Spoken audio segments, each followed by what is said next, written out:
InSHalla and Ashe. Blessings to you all. Just remember that we have the Blockbuster show this Sunday at 10 a.m. Mountain Time. So be sure to fill out the form so I can assist in giving you guidance to actually get you on your path, clear up a pattern, and ultimately shift your star story.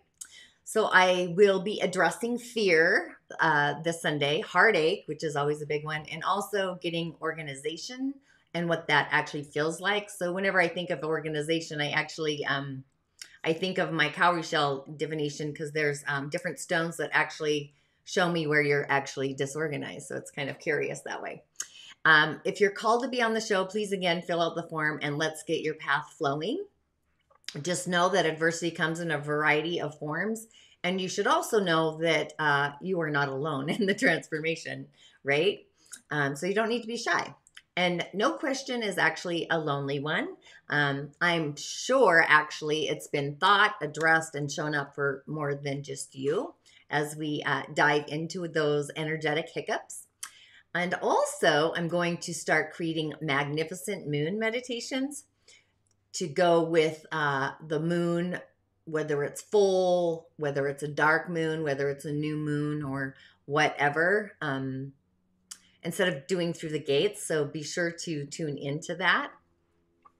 So we just had the magic of a new moon in Taurus. So Taurus is actually what we value. Its opposing sign is Scorpio. So it's what we protect and give time and space to. So if you don't value what it is you're trying to create or manifest, then the tower of that manifestation will actually come crumbling down. So what does that look like?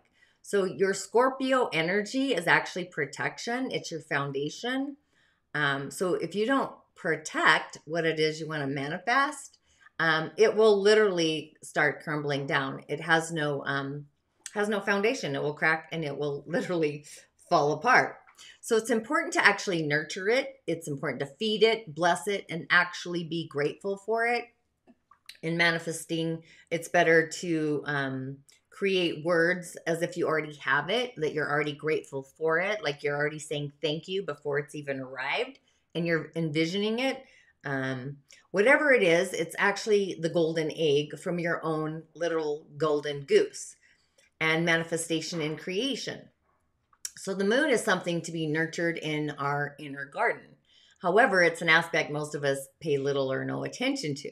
Abundance in any form. So you can be abundant as a chef, as a writer, as a mom, a dad, and so much more.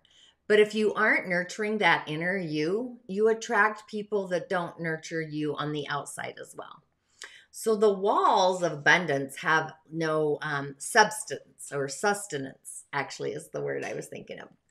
But as I play with the moon and the magic of the moon, she is our emotions literally in motion.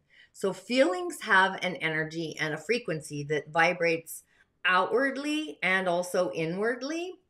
I wish I could draw, but if you aren't liking what you are outwardly attracting or what's coming to you, you need to go inward and what are you feeling inside of you?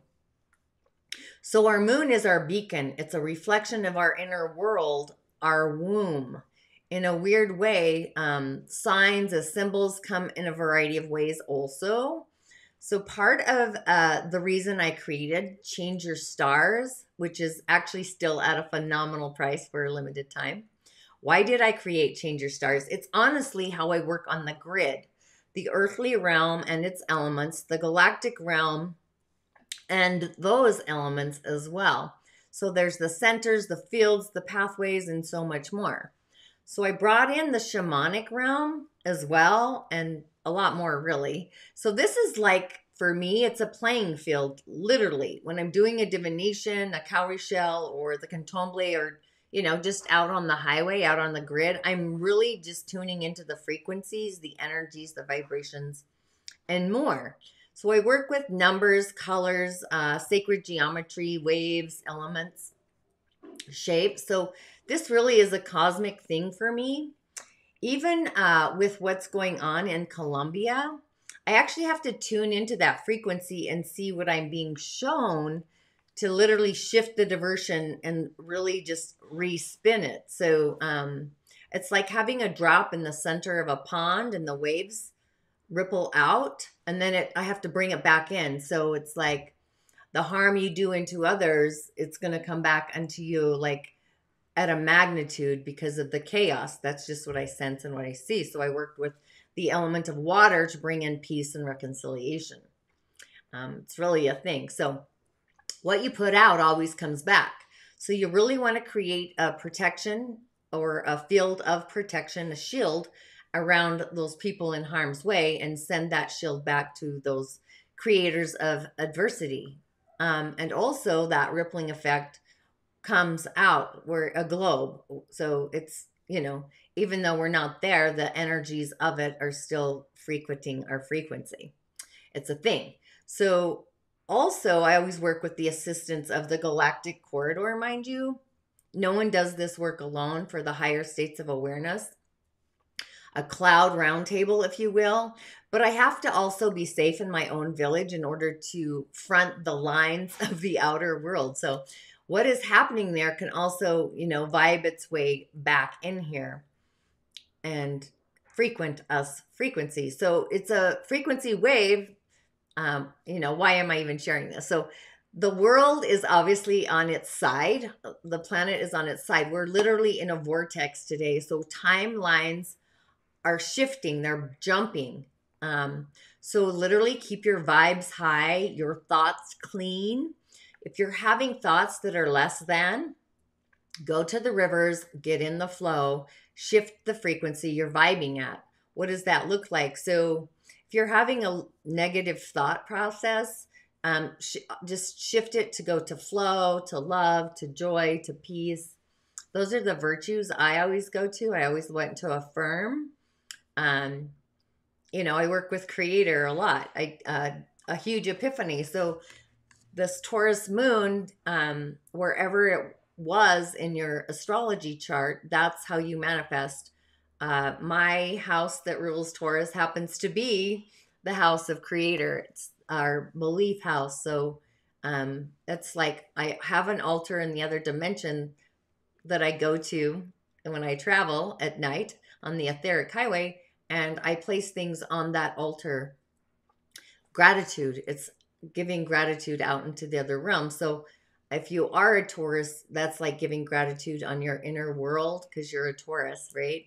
So it's the connection between what you feel and what your heart wants and staying in that frequency of feelings. That's why I brought up feelings. So there's a star trinity. A lot of it has to go with your foundation, which is Scorpio. It's what's opposing what you're trying to manifest. So if you're not protected, your foundation of whatever you're trying to create, your tower is going to be crumbling down. It's like finding a needle in the haystack. It's going to be easy to manipulate and blow away, kind of a thing. That's like the three. I'm thinking of the Three Little Pigs. That's hilarious. So yeah, wherever Taurus is in your chart, whatever house it's ruling, and where what degree it was at in that house, or the decans is what they're called, that's where it comes into play for you. So honestly, that's what inspired the Magick of the Moon meditations, because the moon, a new moon is always in the sign that it's in. So next month it's going to be in Gemini, but it's the frequency and the degrees, the numbers that tell you how that moon's going to play out. So I look forward to that. Thanks for tuning in. And as always, InSHalla and Ashe. I hope to see you Sunday for a blockbuster where we go over fears and heartache and getting organized. So as always, blessings to you. InSHalla and Ashe.